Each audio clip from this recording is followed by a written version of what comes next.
everyone, it's Robin, Untitled Crafts, and welcome to my studio. This is my Whip It Wednesday video where I'm going to show you the creative goodness that I've been working on. I have to just say one weird thing. You see this dark piece of fabric right there? It always sits right here by my head, and it makes me feel like I have this piece of hair that is just sticking out like crazy, so it always catches my eye. So there's your random Robin thought for the day. And since we're being a little bit of a random Robin thought, I want to thank everyone for all the lovely comments you guys have been leaving. And I know you'll tell me that I don't have to, but I'd like to apologize that I haven't been able to individually answer the majority of them. So I've gone through and I've been doing the little heart and the liking of the post and everything. So you know I've read it, but I'm too far behind, and I'm sorry, but I just can't get caught up. It's going to keep snowballing every time I make a video. So just to get myself caught up, I have read your comments. I love them. I appreciate them. If you ever ask a question or have some type of an open-ended thing that I feel you need to have a response, I will always leave a response. But for most of them, I just thank you so much for your nice, kind comments, and we're going to start over fresh with this video. I always like to start with the latest video that I worked on. So thank you guys for hanging out with me on the live stream. I have some things all set up here for us to look at. We worked on the Sawtooth Star block or the Evening Star. Many times quilt blocks, well, I would say almost every quilt block except maybe a 9-patch. I'm not really sure about that, but many quilt blocks have different names for them. So some call this an Evening Star and some call it the Sawtooth Star. And I'm sure there's probably 3 more names that I just don't know of. And I think it's called an I think it's called an Evening Star, but I always want to think of it as an even, like odds and even, because all of the points around it, all the star blades are even. Now mine looks like an Evening Star because it's on a dark background. So this is the one that I made just to test it out. Here's my 12.5-inch size, and here is the 6.5-inch, and I love to play with opposites, so I like to just change up the fabrics.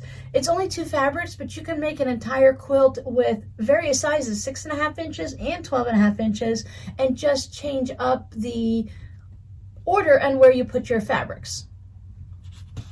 But that's not enough. You have to play a little bit more. Once I made this block and I realized that this was 6.5 inches, and I just so happened to set this one down on top of it to store it away until Friday came along, and I saw this and I thought, oh, that's really cool. There's going to be a cat fight in the window any second because there's 2 cats up there now. Growling and hissing. I don't know if you can hear it. 1 second while I break up the cat fight. S'moresies is on the, okay, she's leaving because Whiskers is in the window, and Whiskers is the head of the household. She is the queen bee of cats and sometimes humans. This is the best place to be in the morning to get the sunshine. They do have a spot. They have their own personal table by the front window, but it's a window that looks out onto the porch. So it's a covered porch so the sun doesn't come all the way in. So they warm up a little bit, but if they want to get really warm, this is the window they come to. So anyway, I saw this and I thought, oh, that looks really sharp. So let's go ahead and make this. Nope, let's not make that. We already made it. Let's go ahead and make this one on the live stream. So this was another way just to show it in lighter colors so we can see what it would look like if we did it with the dark colors. Again, you can alternate blocks so you have a dark fabric here and then the light one right next to it so it doesn't actually touch. You know, you're not having black on black to have the whole dark background, or a whole light wouldn't be too bad, but then you could alternate them or even have various fabrics that are the same colorway but different fabrics. You know what I mean. Anywho, I thought this was really fun because this one with the gray in there, it was almost like a cookie cutter. I looked at it like a star donut so you could see to the inside. And you know those cookies that they're like not a thumbprint, the stained glass ones where you have your cookie base and then you put an outline, you cut it out. So you cut out the star and put it on top, and then you have jam inside, or some people will melt a hard candy inside for the stained glass effect. So that's the first thing I thought of when I saw that. So I thought that was really cool. And you can play with this in various ways. Even with the small 6.5-inch version, you can put a 3.5-inch block in there. I don't think I would try to make one of these in 3.5, but for those of you that like the mini blocks, that would be fun too. And then you can just keep building it out. You can put your 3.5-inch star in there.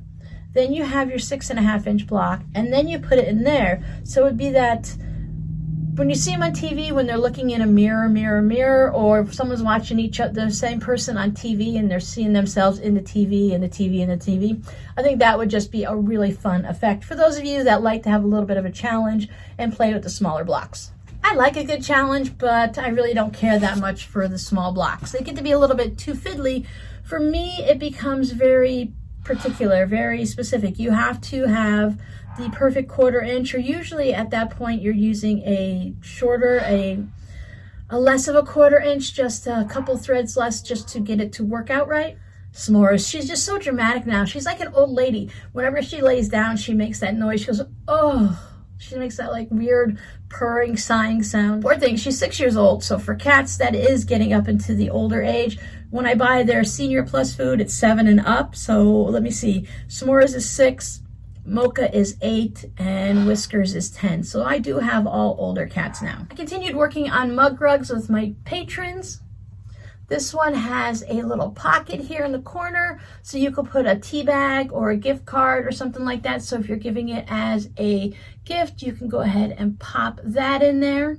This pattern had us making half square triangles, and they did it the 2 at a time version, but then we only used 1. So I thought that was interesting. And you can see how these half square triangles have that extra bit of fabric on there.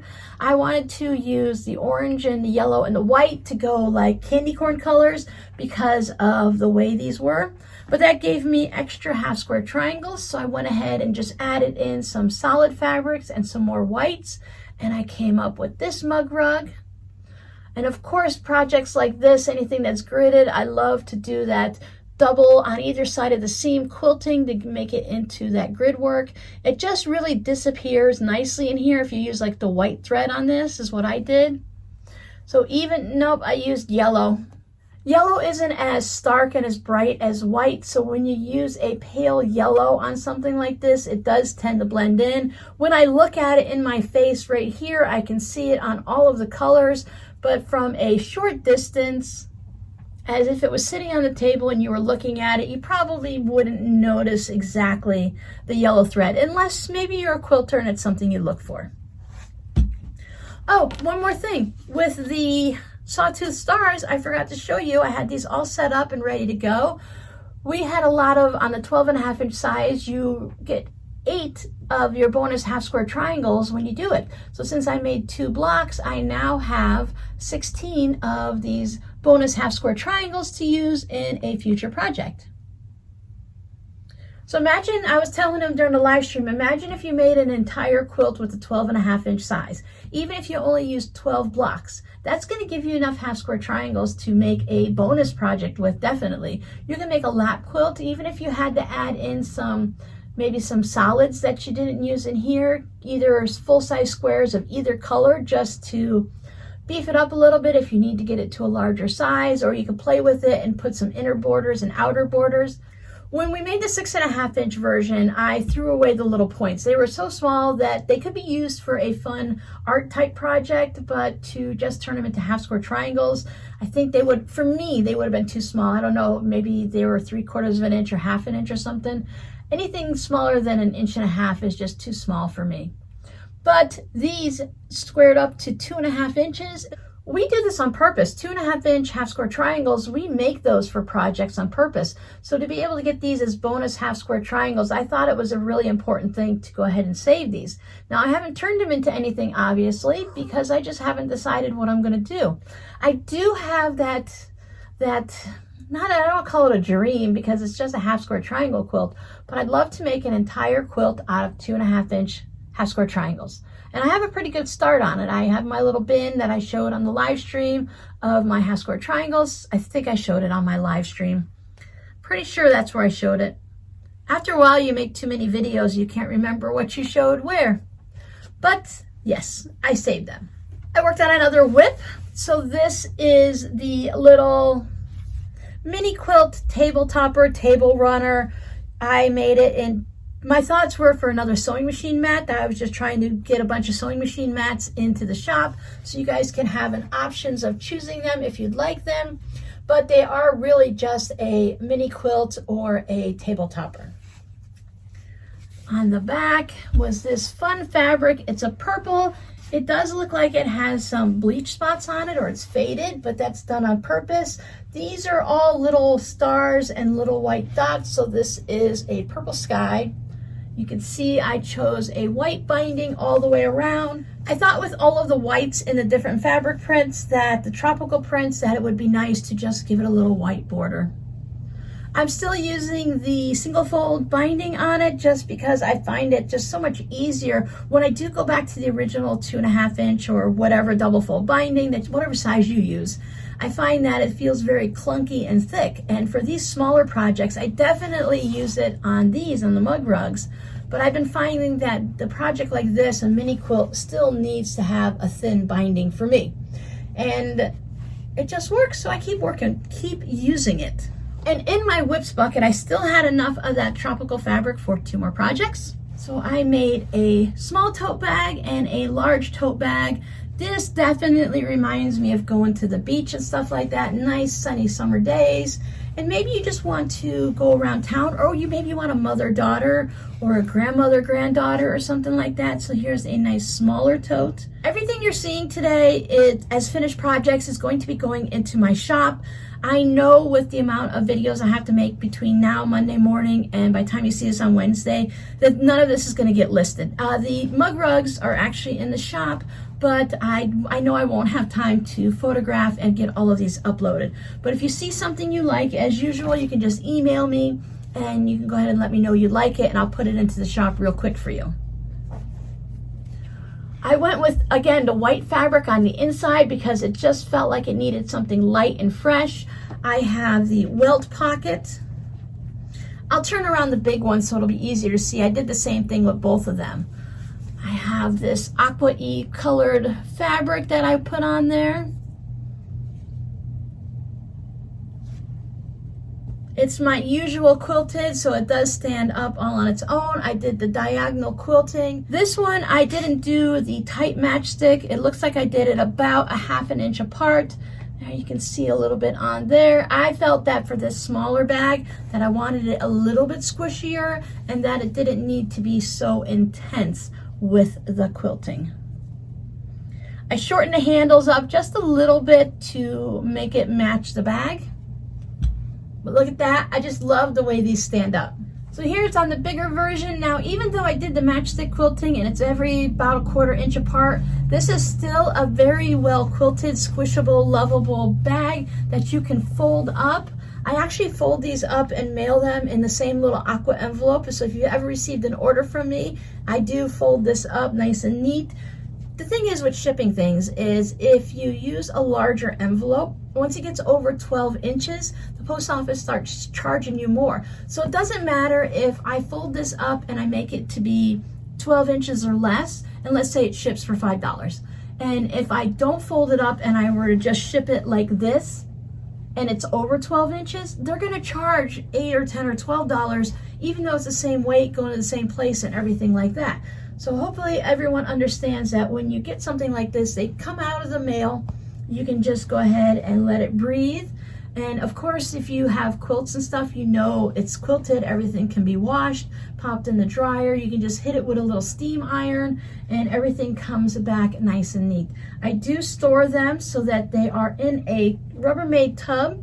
And I now store them so I fold the bottom, but they stand up like this to avoid any creases that'll be created because it is a quilt in tote bag form. So I want to make sure I don't create any creases that you will have to deal with. If I do see a crease, I do the best I can. Before they go out, I give them a nice good iron, make sure everything looks good. But I do store them. Usually I will just fold up the bottom like this.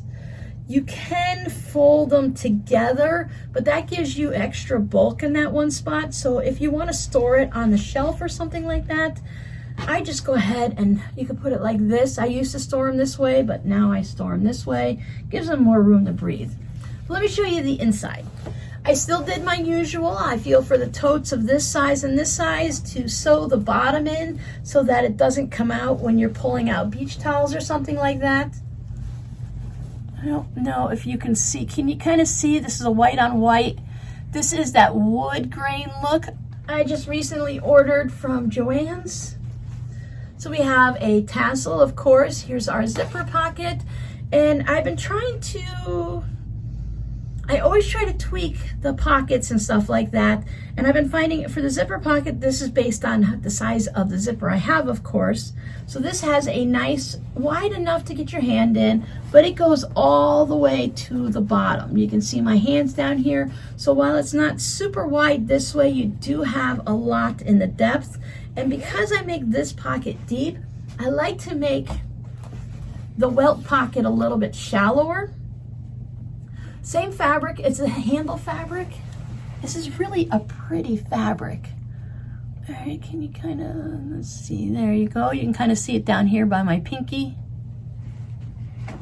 So it's a very pretty fabric. I can't make anything else with it because I don't have any more.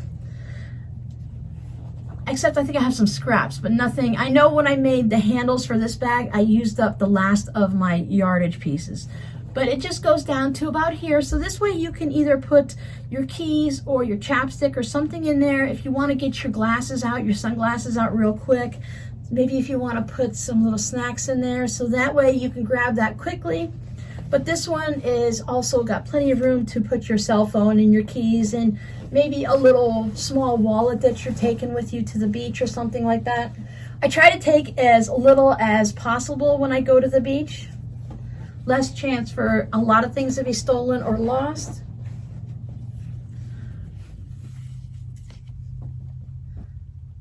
So this one, these handles are just a smidge narrower, so maybe they will stand up. Nope, I got them to stand up. Nope. These are just a little bit narrower, which makes it just a little bit, I never want to use the word stiff because the handles are very soft. And I find that on your shoulder, they sit nicely. They don't dig in. Some people like to make this super wide, very wide, like their straps are 4 or 5 inches wide when they're finished like that. And I know some people love that.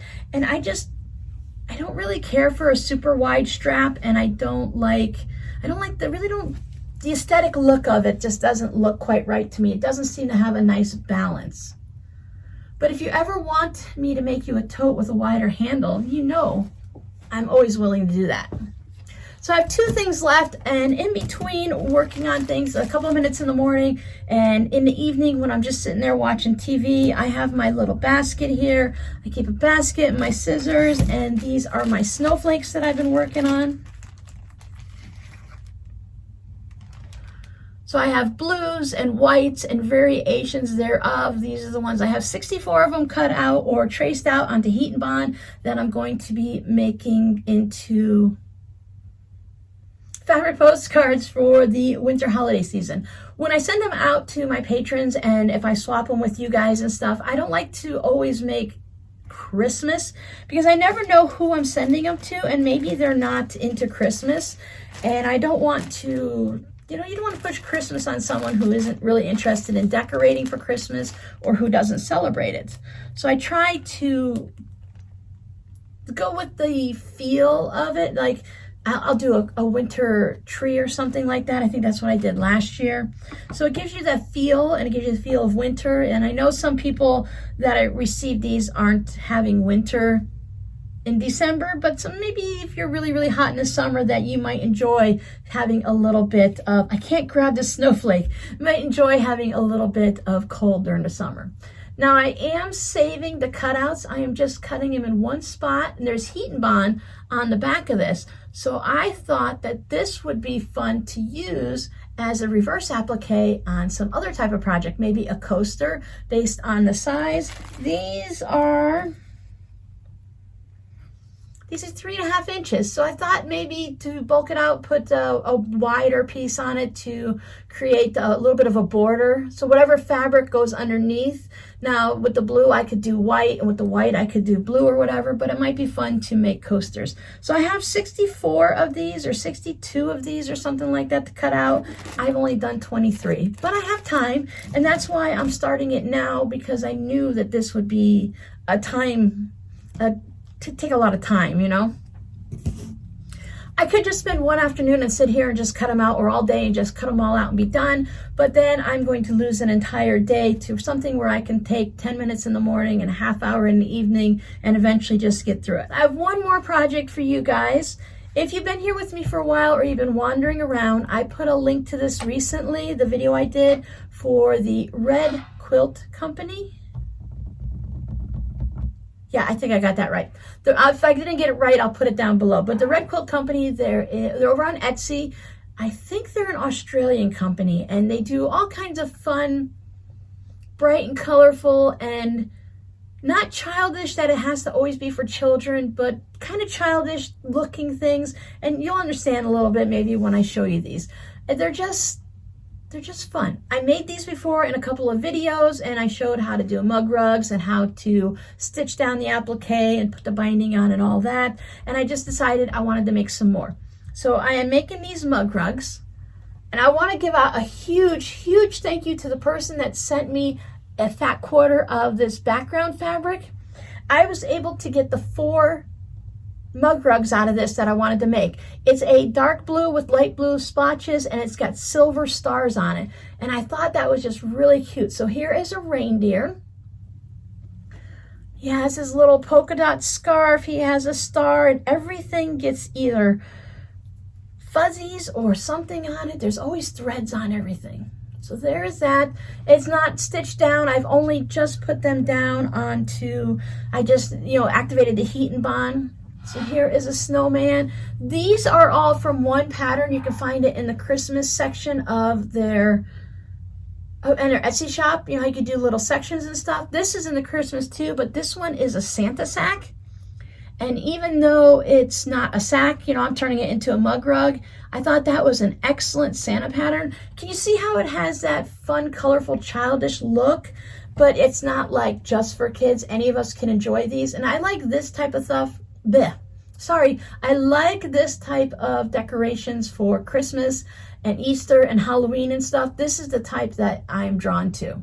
So I just love, love, love the Santa. Santa also needs to have a little tree in the forest. So there he is. As I'm looking at it, I can see this dark green on the bottom. That fabric is a little bit dark, but I think when you're in person, you can kind of see that. But just Santa is just that red and the white. I used pattern fabric for everything, but it just needs to be just that's that red Santa to me. Not dark red, not pale red, just red. And then I also have this cute snowman. His little scarf down here is a flannel, because when you're making projects like this, you can mix the fabric. With a mug rug, you can do anything you want. And now can you see where I got the snowflake design from? I stole it from the Santa. He has little earmuffs on, so he's gonna need a little bit of something up here. I wanna see if I have a thin piece of ribbon. Otherwise, I'll do something. Maybe I'll make a little piece of thin bias or something to put up there. I want it to stand out against here, so maybe a silver or something like that. Because this snowman, he doesn't have a hat on. He just has his earmuffs. I don't have a specific scrappy word for you today. I'd love to know, do you have a favorite out of these? Do you like snowman on his own? Nope, that's not a snowman, Robin. Do you like Santa Claus all by himself? Do you like the snowman, the reindeer, or the Santa and the tree? This used to be my favorite, but I think I really have to choose this as my all-time favorite. I'm actually going to use this as the thumbnail. That is how much I love the way this looks. So I hope you guys are having a great week. I've been hearing all about the wonderful fall temperatures. I was listening to the news last night and they said the same thing I did. The temperatures are starting to drop a little bit here now, which is nice because we're into the second half of September. We've had one of those weeks where we've gotten 3 to 5 inches of rain every afternoon. My yard is just soggy. We call it Lake Lalone, but it gets kind of like a river going down the front of our yard, and it just kind of fills up like a little tiny lake, stream, pond, probably more like a pond, but it's just tiny, and it's just because we've gotten way too much rain. But that means that the temperatures have been 88 degrees. So while you go outside, and if you were to walk around at any part of the day, you're still going to be all hot and sweaty because it's still humid and everything. But when you walk out the door for a second there, you're like, oh, I can feel the temperature. Now this week coming up, our highest temperature of the week is 92 degrees. And considering we've been hovering around 98, 99, and 100, that is like what we were calling Florida fall.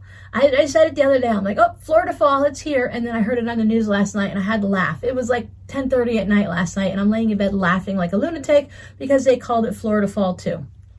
Because that's just what it is. It's going to stay there. It'll drop down into the 80s for a while. And then maybe when we get lucky after Halloween, we might see some low 70s and stuff like that.